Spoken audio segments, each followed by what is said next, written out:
Hey, what's up? This is Joe. This video is going to take you on a ride across the country on a 1986 BMW Airhead. Exploring New Orleans, getting quarantined in the woods during the early days of the pandemic. Eventually, I had enough supplies to last several weeks if things went sideways. Dealing with breakdowns. It had a primitive early electronic ignition setup known as a bean can. Meeting up with friends. Christoph's using an ancient Native American technique. Yeah. And trying to live free during one of the most uncertain times in modern history. One of the nicest spots I've ever found in back of a truck stop. The tale of the 86 Beamer is a story I've been putting off telling for a long time. Most of the events in this video took place long before I started this channel, and other than a few pictures and some video clips, I really didn't have a lot to work with. Nonetheless, it's a story that deserves to be told, as it was one of the more interesting times in my life.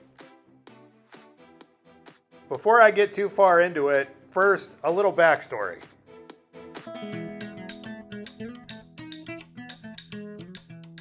February 2020. I was just coming off my first international motorcycle trip. I'd ridden a Kawasaki Ninja through Mexico, then into Guatemala and Belize, and back again. Looking back, it's hard to explain how I felt at the time. For the past couple months, I'd been living inside an Indiana Jones fantasy come to life.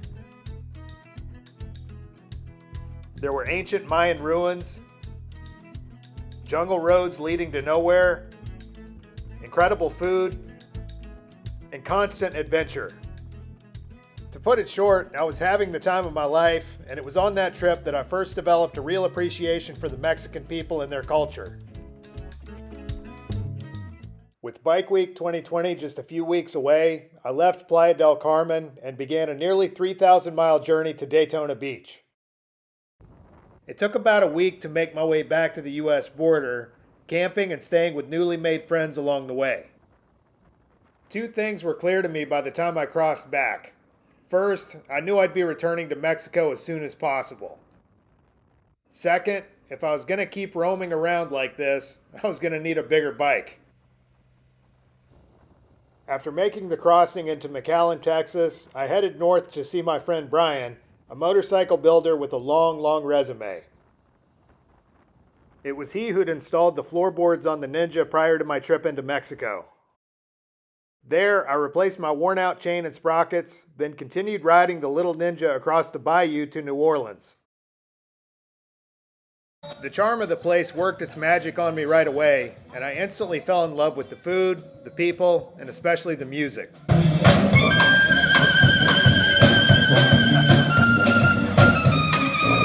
A friend of mine connected me with BB St. Roman, a legendary figure in New Orleans who spent decades helping the homeless. She had a talking bird named Aiko who performed tricks for drunk people in the window. And I would come and just hang out with her and we'd talk and she'd chew my fingers off. But to get her to do that, she never. So obviously she knows you. I love you. No, but she'll do it over. For the next couple days, I stayed at her place in the French Quarter.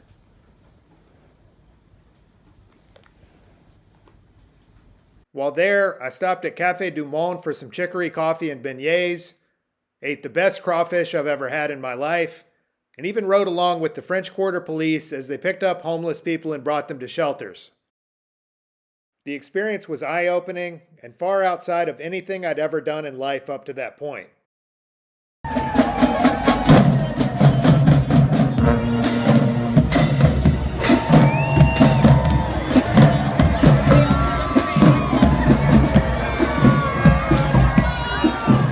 Alright, enough backstory. Let's get back to that Beamer, shall we?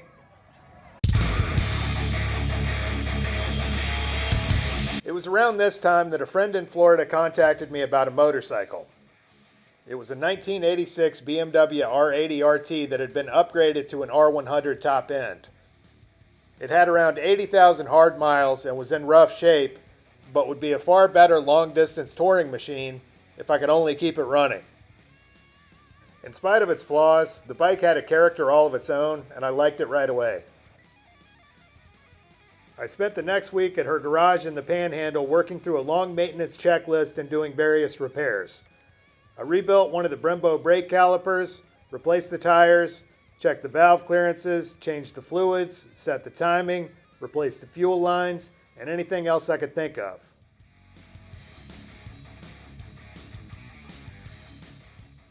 Even with all that done, the bike was still showing a high idle speed, and the owner informed me that she'd been to hell and back trying to get it sorted.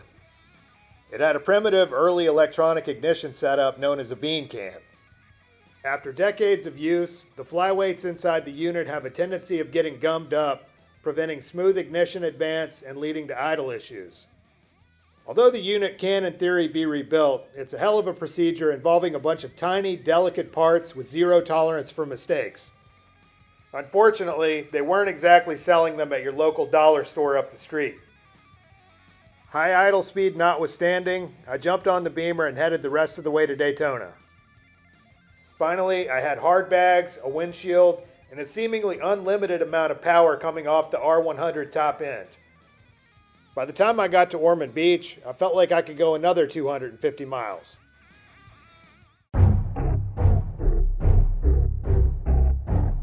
It was now March of 2020, and the world was a very different place. I was just hearing rumblings about a novel coronavirus, to which I initially paid little attention. The newspaper headlines foretold of doom and gloom in the coming weeks, and toward the end of the rally, several of the vendors were already calling it quits. With what appeared to be a potentially apocalyptic scenario on the horizon, I made multiple trips back and forth between the grocery store and the woods, loading the Beamer with as much food and water as I could carry. Eventually, I had enough supplies to last several weeks if things went sideways. At this point, most of the stores, gyms, and restaurants were closed. I stayed at this spot in the woods behind a church for several agonizing weeks in a sort of solitary confinement, bored out of my mind and slowly losing it. I spent most of my time eating, walking, doing push-ups, reading books, and watching Netflix. When the coast was clear, I would either jump in this pond or sneak over to the church and shower off with the water hose. At one point, I spent several days constructing a sort of hobbit house around my camp in order to keep my position as concealed as possible. Then one night, I heard what sounded like a large animal crashing through the underbrush, and I became convinced there was a bear in my vicinity. I went outside and shone the flashlight around, hollering and making noise, but saw nothing. This continued for the next couple nights when I finally discovered the cause. My intruder wasn't a bear after all, but a giant Florida gopher tortoise. After that, it became sort of like a pet. I began to look forward to seeing it every day and would become very disappointed when I didn't. As cool as some of this might sound looking back, at the time, the isolation was really starting to get to me. I was beginning to be consumed by an overwhelming sense of hopelessness and futility, and I began to notice a disturbing trend. The less time I spent around other people, the less I wanted anything to do with them. Suddenly, one thing became instantly clear. I needed to escape this isolation, even if it meant venturing out into a world in which the future was uncertain. Eventually, my friend Scooter Tramp Scotty got a hold of me on the phone. He was similarly exiled in the woods somewhere in Texas and was heading to BB St. Roman's place in New Orleans and suggested we meet up there to hang out and socialize. Before I could do that, there was still the issue of the high idle speed. Using the money I'd made from working Bike Week, I shelled out $800 on a so-called new and improved OEM bean can from Bosch, which I installed in the BMW parking lot. Even brand new, there was something faulty with the hall sensor inside the unit. Cold, the bike would run fine for about 30 minutes, then suddenly crap out. I brought the bean can back into BMW, and amazingly, they gave me a full refund. Until I could figure something else out, I was just going to have to live with the high idle. On the way to New Orleans, I noticed my left side muffler was hanging on by a thread. By the time I met up with Scotty in Mandeville, it fell off completely. Using some chicken wire and a few large hose clamps, I eventually settled on this as a temporary solution. It wasn't pretty, but worked until I finally installed one of these strap-style repair kits, which actually did a pretty good job. In stark contrast to when I was here 6 weeks prior, the French Quarter of New Orleans suddenly resembled an apocalyptic nightmare. Aside from an occasional drunk staggering out of an alleyway, the streets were virtually empty, showing no signs of the conviviality and music I'd witnessed before. I stuck around for a day at BB's place and volunteered to go feed the homeless. Actually, it was more like being voluntold.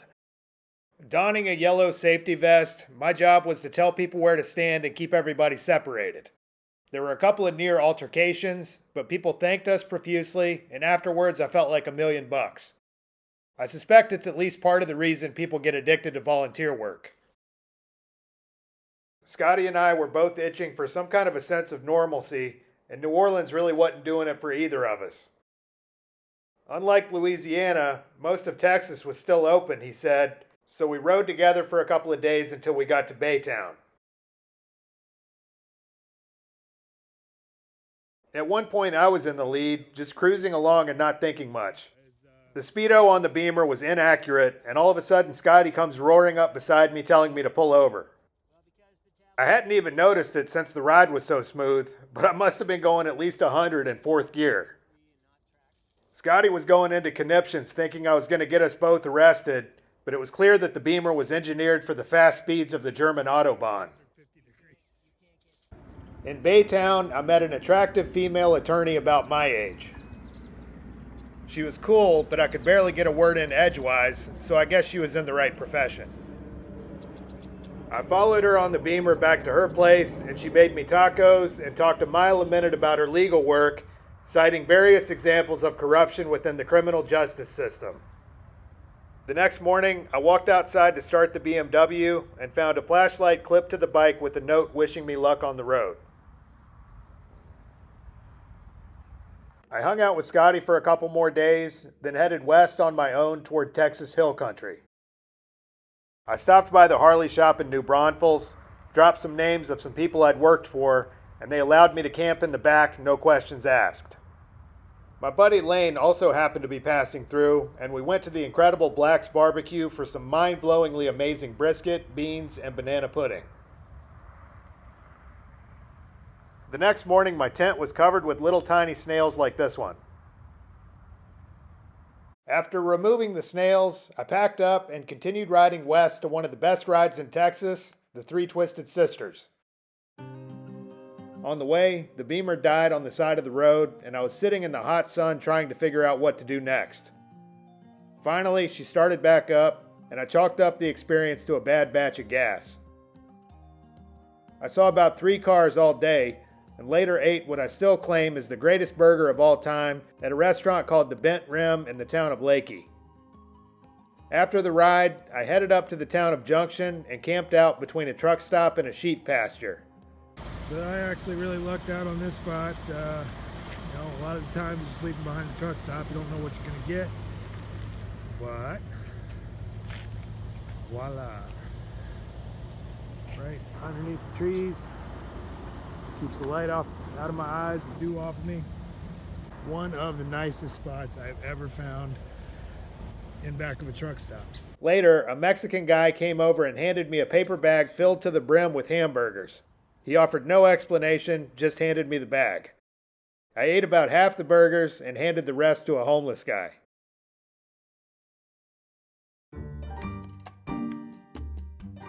About this time, I got a call from my friend Christophe, a French-American biker who traveled in a similar fashion as myself. He'd been wandering around the Southwest on his road glide for the past several weeks, searching for towns that were more or less open, and the isolation was starting to get to him. He was outside of Phoenix, Arizona at the time, and agreed to meet me in Ruidoso, New Mexico, a small town in the Mescalero Mountains which was about equal distance from each of us.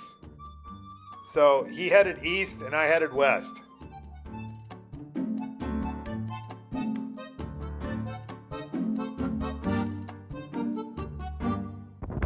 First, I had a brutal West Texas windstorm to deal with.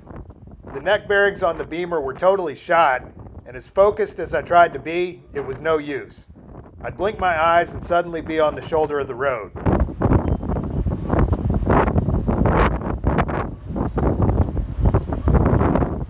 The temperature was soaring in excess of 100 degrees, and I was dog-tired from fighting the wind. Eventually, I gave up and found a baseball dugout where I rested up until evening. Until it cools down a little bit and the wind dies down, and hopefully I can get back on the road. The wind is coming from the south, so I plotted a course, a northerly route that would put the wind at my back. I tried to ride for a little bit, going due west with a crosswind, which is pretty extreme. When the temperature cooled off, the wind died down with it, and I packed up and got back on the road. For hours, I rode across the pitch-black desert until I reached Roswell, New Mexico.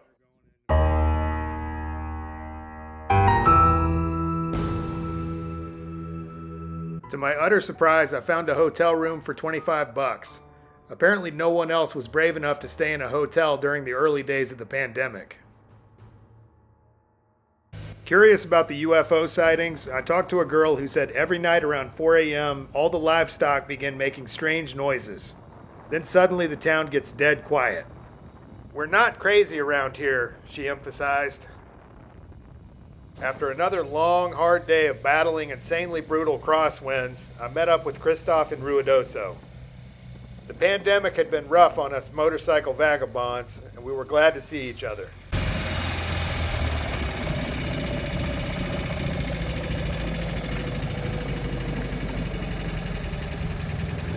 We're all packed up, getting ready to go back to camp. Had an entire shopping cart full of food that we had to figure out how we were going to get on the bikes. Christoph was able to pack some of it in that gigantic tour pack that he made on the back. And I am not quite as pretty. But he works. Christoph's using an ancient Native American technique with the tree branch to give him a nice smooth spot to lay his tent. Looks like that's working pretty good. Look at that. Well, not looking good. That's a beautiful spot of ground right there. Voila.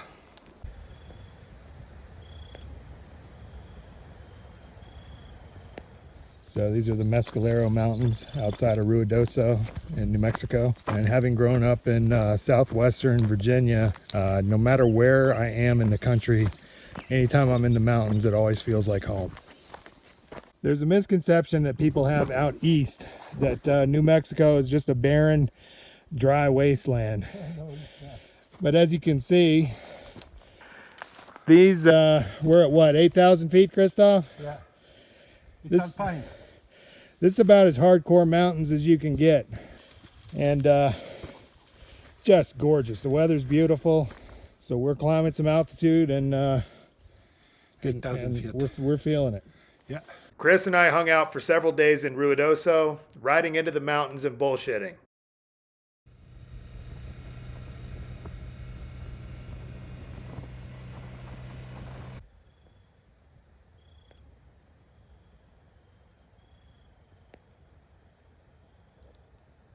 The valve clearance check interval on the Beamer was something like every 5 to 10,000 miles, but I developed a habit of doing it every chance I got. In this way, you really develop a hands-on relationship with these kind of bikes. While I was at it, I spruced up the valve covers with some black engine spray paint.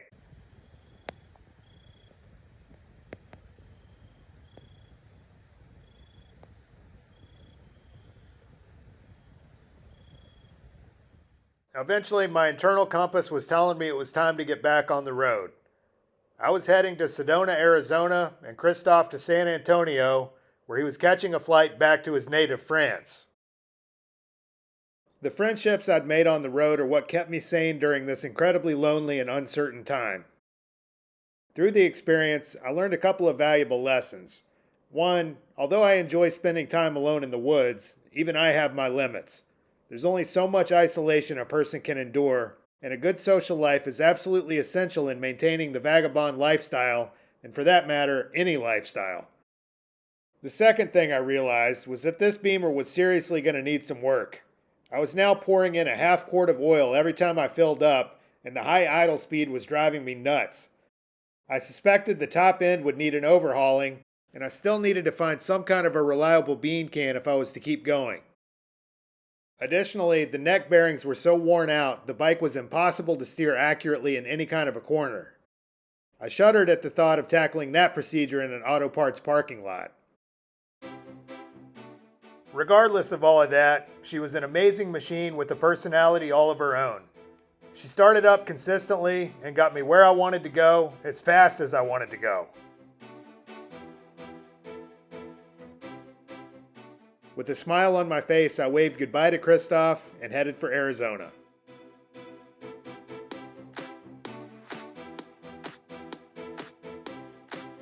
So I hope you enjoyed that video. Just a quick note before I wrap this up. This project is largely viewer supported. If you'd like to contribute, there's a donate link in the description box below. If not, it's totally cool. And with that being said, thanks for watching, and we'll see you on the road.